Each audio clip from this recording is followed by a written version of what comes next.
Hey guys, welcome back. This is Locomotive here, and today we are here for another HO scale collection video. At this point, HO scale is the only scale that I have, but in the future I might have a few others, so those will all be in their own separate videos. I have these ones in the previous years all linked up in a playlist up in the corner. I'll show that there. This time, and for most of the other times, we will just be taking a look at the locomotives I have now, since if I looked at all the rolling stock, that video would be maybe close to double or 3 times the length in its entirety. Starting off here, we're going to start with some of my locomotives that need to be restored or need some work done on them still. And so I recently got quite a few more of these to work on, and that's why this video is 1 week behind of schedule, because I normally like to post this video on Valentine's Day of every year. So starting off now, we're going to take a look at some Tyco Mantuas. This is an unlettered Pacific. It's missing a few parts. It does actually run. Now we have a Tyco Mantua Mikado, also unlettered, does not run. I don't know if I'll keep these locomotives for the future or I might sell these ones. Next, we have another steam locomotive. This is a 040, and it is a Lima 040, again unlettered. Now we have 2 of the same here coming up. We have a Bachmann 060. This one runs, but it obviously needs to be restored a little bit. And the next one does not run, but its body and shell are in a lot better condition. This one is a split chassis one, so it's had some issues with shorting across the way. That's a typical issue with these kind of Bachmann locomotives. Onto another steam locomotive here. Oop, a part fell off the bottom. But this one's had some split and cracked gears issues, so this one's not currently running right now. It's been a little bit irritating.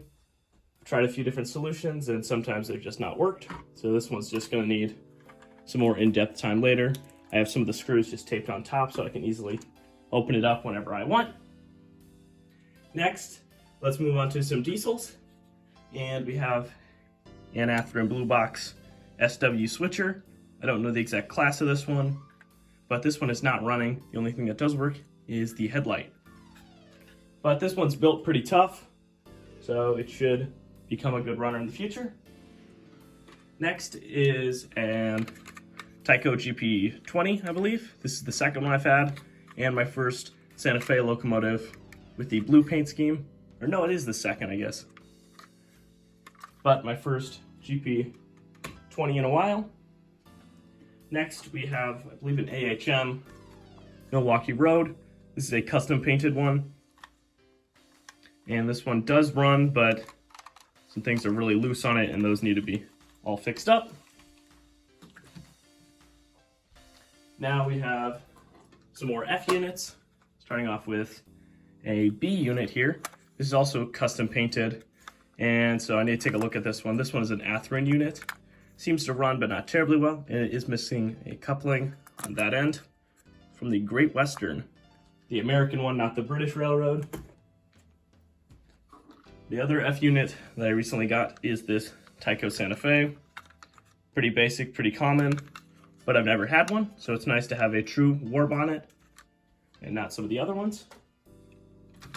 These next 2 coming up here are again steam locomotives, but these ones are a lot bigger, so I'm gonna have to do these with 2 hands. See how well I can do this. This one is an unlettered USRA mallet, or mallet, however you want to say it.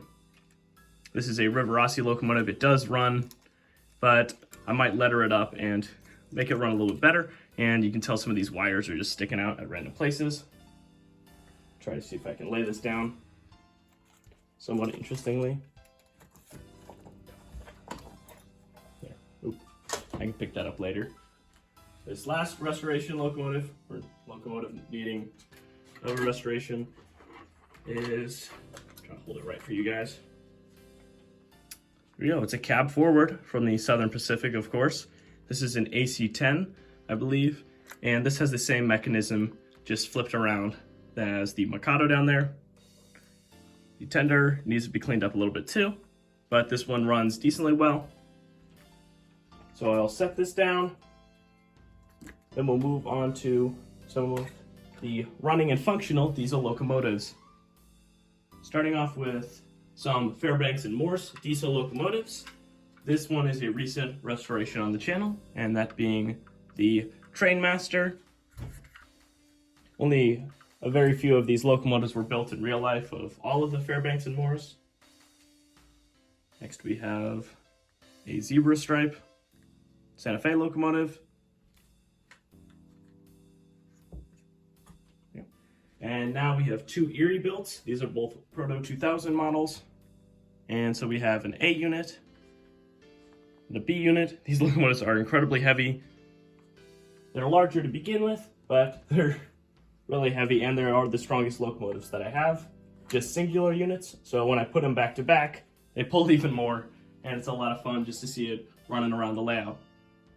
Moving on to my Alco Diesel locomotives.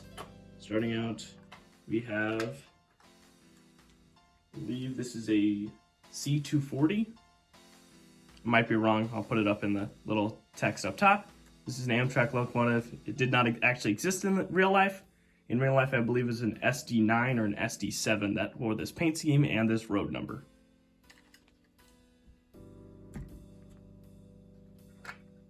Next, we have a C430.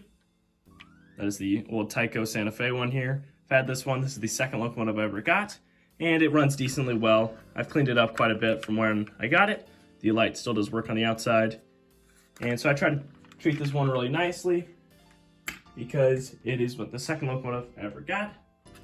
Now we have an Alco PA. This is an A unit because it has the cab. It's from the Southern Pacific. This is an Athearn Blue Box locomotive, and I always like the shiny trucks.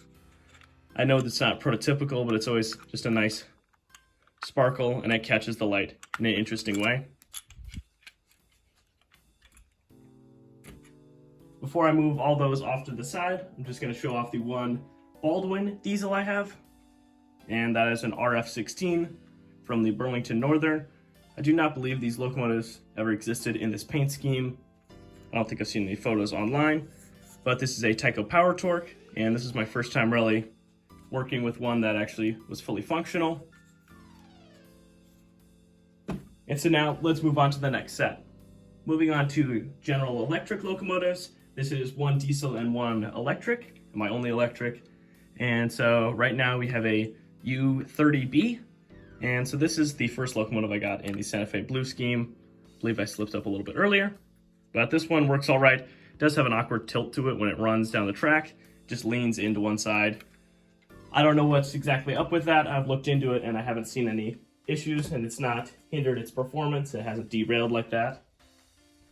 Next we have the infamous GG1. This is my only new locomotive that I ever got. New to me and new out of the box. This one I try to keep in the best shape I can because this is the only new locomotive that I got. Try to keep some of the other ones in good shape because I got those from some of my relatives. This one has taken at least one dive off the table, and I'm not so happy about that, but it didn't leave any lasting marks. Now let's just set this down. It's always fun to try to get the wheels to line up on the track. Next, moving on to the diesel manufacturer I have the most of, or the most prototypes of, and that of course is EMD. And so I have several F units, so I'll start off with those. We have Athearn Blue Box F7 from the Milwaukee Road and its counterpart dummy locomotive. These two I've had for quite some time, and they're always a lot of fun to run together. Next, we have two more F7s, this being the Campbell Soup F7, which is fairly rare. I mean, I haven't seen too many of them online or at other train shows. This one's in pretty good condition considering how old it is, and this is a lifelike locomotive, and it is my only lifelike locomotive. Next, the last F7 we have here is a dummy from the Santa Fe. I just recently got this. It doesn't have any, moving parts inside of it, but I still probably will fix up these wheels. They are a little bit squeaky. Now moving on to the F9s. we have my first locomotive ever, being this Bachmann pancake motor F9. This one's always a lot of fun to run, and I added some special weights on the inside just to give it a little bit more pull. And I also replaced the rubber bands in the rear, so it has quite a bit of pulling power, but it is pretty loud. Next, we have another Bachmann F9, or at least I believe it to be. And this is a dummy locomotive, so it goes with that B unit that I showed earlier that needs to be restored. But this one is free rolling, and it looks like it has a Bachmann shell on it, but there's a lot of damage and other things like that. Cannot tell. Moving on to the general purpose locomotives, or GP. Start out with a GP20. This one is fairly rare with the case of Tyco GP20s. Apparently this paint scheme never existed in real life. I haven't seen any photos of it. But this one's in pretty nice condition, and it crawls really well compared to some of my newer locomotives. Next, we have my Oreo locomotive, being a GP30. It's pretty easy to remember what class this one is because of its unique nose and hood, but also the fact that it just says GP30 on the side of it. This is a Bachmann Spectrum. It runs incredibly well, and it is very smooth for its size, and it does actually have figures inside the cab. Next, we have an Atherton Blue Box GP35. I thought this was a GP40, but it turns out it's not. And if I'm wrong again, I'll tell you guys. This one runs well, and the only thing that's kind of a shame is that it's missing all its handrails. Aside from that, its body's in excellent shape and all that. And I can't remember if the light works inside or not. Next, we have two FP45s. This one is a Santa Fe unit. This is a Mahano locomotive, I believe. It's very interesting trying to find this one because its silver running board is very different than most others I've seen online. Next is an Atherton Blue Box version in the Amtrak livery. Always liked this livery, and it kind of, the way it's worn makes it look like it's already weathered a little bit. But this one is missing a front coupler and I believe a drive shaft piece, so it only has power to its rear truck. I am looking into fixing that in the future, but right now it runs well and can pull a decent amount since it's pretty heavy with that die-cast underframe. Before we move on to showing off my functional steam locomotives, I wanted to show off some little switchers that I kind of forgot about earlier. And so this is an Atherton locomotive. It's got a tiny little motor in there, but I believe it is a 5-pole motor. It really zips around the layout. This Tyco does actually run decently slow, but sometimes can get caught over the switches here. And so this one I got very early on. This is the third locomotive I ever got, and it was always just fun trying to do some switching since this one ran the slowest that my early locomotives could. So a lot of my early videos on the channel have it doing its switching jobs. Finally, we're moving on to my functional steam locomotives, or somewhat functional, because if you watch the live stream, sometimes these things can cause quite a few issues. And starting off with my oldest, this is a Bowser 10-wheeler, and it does say Varney on a lot of the die-cast parts still, so it's kind of interesting in that way.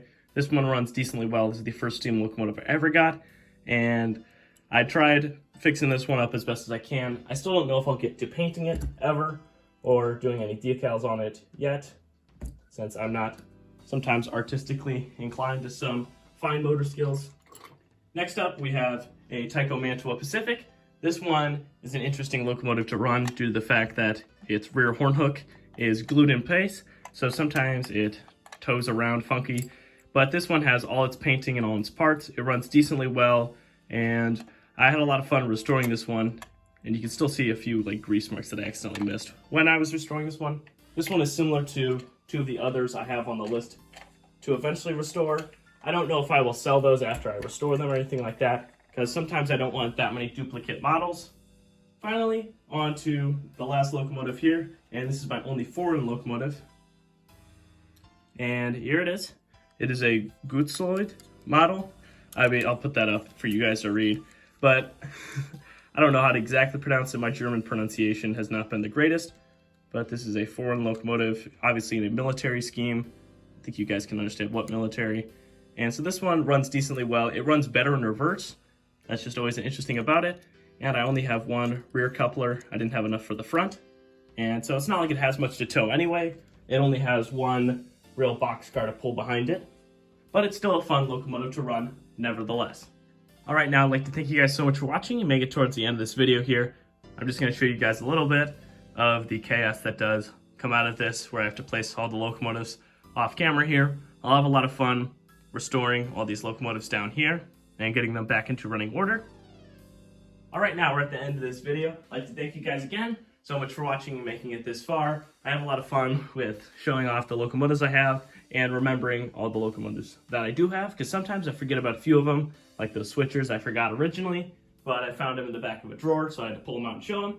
I'm looking forward to restoring all these locomotives and getting them back into their proper running shape and order. And I hope you guys appreciate seeing all the locomotives that are here. And this is also a reminder for the live streams that I do. Once I get all these locomotives repaired, and even the locos in the background that are kind of strewn about, those are all fair game for asking for requests, seeing them run, or even in the comments if you want to ask for a video talking about certain locomotives. I'm more than open to do that. I always appreciate your guys' suggestions and comments about the channel and what things I can change or different video ideas you have. Right now I'll be pretty consumed in doing all these restorations for the next, 4 weeks or so, just getting them all done and having a lot of fun doing that. And I hope you guys enjoy that too. All right, I'd like to thank you guys again, and I'll see you guys next time. Bye-bye!